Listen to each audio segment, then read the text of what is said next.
slide of Northwest Association for Blind Athletes logo appears. A circular emblem with a blue outer ring and stars, featuring a dotted figure running with the organization's name and text. Welcome to our Guiding with Confidence Human Guide Grips video, where we explore the basics and beyond with NWABA team members Sam Picciano, Certified Orientation and Mobility Specialist, and Kirsten French, Senior Programs Manager of Camp Spark. Hi, my name is Sam Picciano. I'm about 5'6", black hair, brown eyes. My name is Kirsten French, and this is my guide dog, Nightly. I'm about 5 feet tall, brown hair. I typically wear it in a ponytail, which is what it is in right now. I also am wearing dark purple sunglasses with a gray NWABA sweatshirt and green pants. Nightly is a small female yellow lab. In this video, we're going to be focusing on different human guide techniques when working with someone who's blind or low vision who might be using a guide. Throughout the video, we are going to be talking about standard techniques, some different variations that an athlete might choose, some more advanced options and scenarios, as well as spending a little bit of time talking about what it might be like to work with someone who is using a guide dog. Throughout the video, Sam will be the guide and I will be the athlete. During this video, there will be times that I will be using my guide dog Nightly, other times that I will be using Sam as a guide. But throughout the video, something that we really want to emphasize and focus on is that this is an opportunity to learn that there are a lot of different preferences that athletes might choose. And we want to honor those preferences and create a space of curiosity, asking an athlete, would you like a guide? Is there a preference that you would like? And respecting those preferences so that when you come to an event with us or are just out and about in the community, you feel empowered to offer someone a guide, respect someone's preferences, and continue to create a more inclusive environment. We're going to start with talking about some different standard human guide techniques, from what is the most common, some different grips that athletes or individuals might prefer, how to initiate human guide, before we go into demonstrating what these might look like in space. Standard grips. We are fairly similar in height. So Sam is going to have her arm just in a comfortable position. I'm on her left side. In this example, I'm not working my guide dog. I'm holding her in a heel position. So I'm just holding on to her leash. Because Nightly is on my left side, Sam's going to be on my right side. So I'm going to be holding on to Sam's left arm. Sam has her arm in a pretty comfortable position. And if she would like to have it closer to a 90-degree angle, have it more relaxed at her side, either is her choice, but we want to make sure it is relaxed. The more relaxed you are as a guide, the more information is passed on to the person you're guiding, the kinesthetic information coming through your body. A standard human guide grip would be me holding on to Sam's elbow. My hand is in a C shape at her elbow. If we have a little bit more of a height difference, my hand might slide down to her forearm, down to her wrist, if we have a significant height difference. Alternative grips. If I, as the athlete, are much taller than my guide, I might prefer to have my hand on her shoulder. Some athletes might prefer that of, I get more information with my hand on my guide's shoulder, or I just prefer it. So those are some pretty standard ways to do it. However, when you're working with a young athlete who there might be a very significant height difference, I'm going to go down on my knees to show this. You can do a couple of different things. You can have, with a young athlete who's much shorter in height, they can hold on to the athlete's 2 fingers. So right now Sam has her pointer and middle finger of her left hand out. my right hand is gripping onto those 2 fingers and we can walk from there. As I increase in height, I can go from holding on to 2 fingers to 3 to holding on to a wrist. I'm going to stand up, and Sam and I are just going to chat a little bit about why that can be really helpful as opposed to hand holding with a young athlete.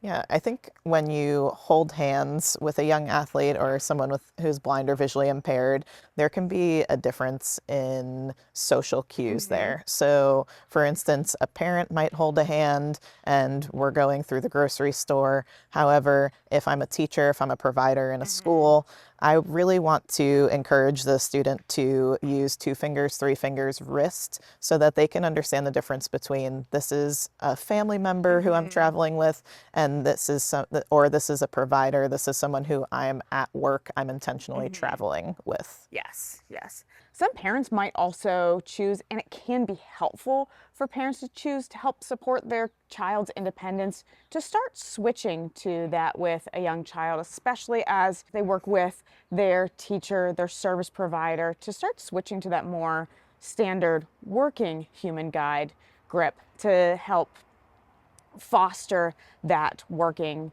skill and that growth. Exactly. You might also be working with an athlete or someone who benefits from a little bit more support. You can do that by having the guide is going to have their elbow at a little more of a 90-degree angle. Sam, as the guide, is going to have her muscles a little more engaged because she's going to be providing additional support to me. If I'm an athlete who might benefit or say, hey, I'd like a little bit more support. Maybe I use a support cane. Maybe we're on a trail that's pretty rocky and I'm feeling a little more unsteady, and we're going to use this guiding technique. I, as the athlete, am going to put my hand underneath Sam's arm, wrap my right wrist around her forearm, and now my palm is gripped around Sam's forearm. This allows us to have a little more stability. I can put a little bit of weight on Sam's arm. Her body, because her muscles are engaged, isn't taking on that additional weight, and she can provide a little more support. Initiating human guide. We are now going to demonstrate how you might initiate human guide.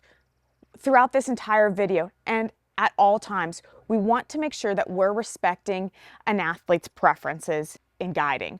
Whether it is you go up to someone who you see who's blind or low vision and you ask them, hey, would you like a guide? And that person says, no, I'm good. Respect that. You go up to someone, would you like a guide? And that person says yes. Continuing in that conversation, how do you like to be guided? What are some ways that we can ask that verbally? We are also going to show some nonverbal ways to ask that, especially if it is busy. We're going to talk about being in a situation that is unsafe, really noisy, maybe a little trickier. How might you communicate that, but still doing everything in a way that is respecting each individual's autonomy? Hi, my name is Sam. Would you like to be guided? That'd be great. Okay, so what I would be doing is introducing myself, making sure that I am known in the space. And then I notice that Kirsten has a guide dog on her left side, so I'm approaching her at her right. I'm going to lightly brush against her arm so that Kirsten can decide where she would like to place her grip to be guided. I might choose her elbow if this feels comfortable to me.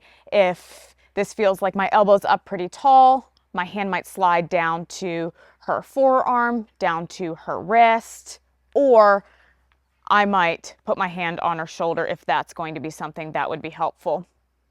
If someone is holding their cane in their left hand or their right hand, that is a great indication of which side the person might like to be guided on. An individual's holding their cane in their right hand, good indication of I'm going to approach that athlete on their left side, ask them if they would like a guide, and brush against their left hand so that person could hold their cane upright, still use their cane in the right hand as they use a guide, or whatever their individual preference might be. I also have the autonomy. She's just lightly brushed up against my right hand. I can always step away a little bit to communicate, hey, I need a little bit of space, or I'm a little uncomfortable, or even just, yes, let's chat for a minute before we guide. And this is a great way to communicate verbally, hey, I'm Sam, would you like a guide? And non-verbally, brushing up against someone after saying, hey, I'm Sam, would you like a guide? I, as the athlete, have responded, yes, that would be great. As we move through a space, Sam is going to give some descriptions of what's around us. As the athlete, I might say, that's a little too much, or ask some questions to get a little bit more information, but that can be really helpful to know a little bit more about the space. Is the space open? Are there rocks coming up? Are there seats available if I might want to sit down? Or as a guide dog user, are there dogs in the area? Might I want to make a different decision having more information about the space around you? I know I also find that really helpful when working with a guide to have some more information about the space, because then I can orient more independently the next time. Maybe I'm walking through an airport and I'm using a human guide and they're telling me a little bit about what's around the airport. Gates E6 to E12 are Southwest Airlines. There is a coffee shop right between gates E7 and E8. Great, I can smell the coffee. That lets me know I'm at gate E7, and create a picture in my head of the space so that next time I can recreate this, navigate independently without a guide. But it's also his preference. Some athletes might not like to have information about the space, or might prefer, yeah, let's just chat. Yeah, some athletes are focused on the skill, not necessarily, or well, for instance, we have bird watching athletes, Yes. right? And so they might be listening to that bird. They don't necessarily want to know there's some mossy grass growing on the side of the fence right here. All in all, we want this to be just a really natural experience of it's two humans working together. You're learning each other's preferences. Sometimes it may be a little clunky at first, or someone might share a preference that you're like, oh, that's new to me.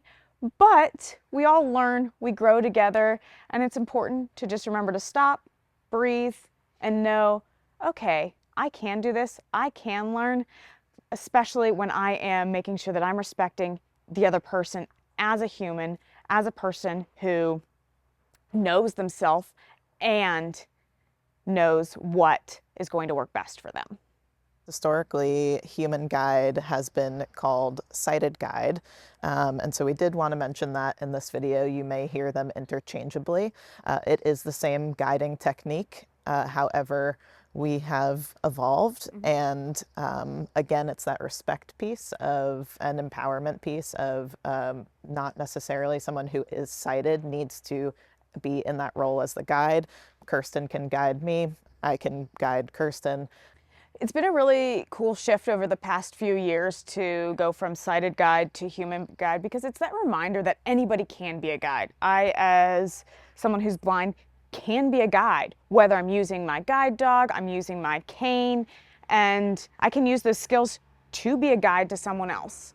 Some people still prefer the term sighted guide. It's not a space if an athlete prefers the term sighted guide to say, no, no, no, that's wrong, and correct that. But it is also the space as a volunteer, as someone out in the community. If you're being a guide, that can be a great space to use the language human guide.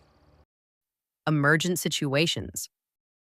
It is helpful to talk a little bit about how you might initiate human guide if the guide realizes, hey, there's a situation that's unsafe and we need to get out of that right now.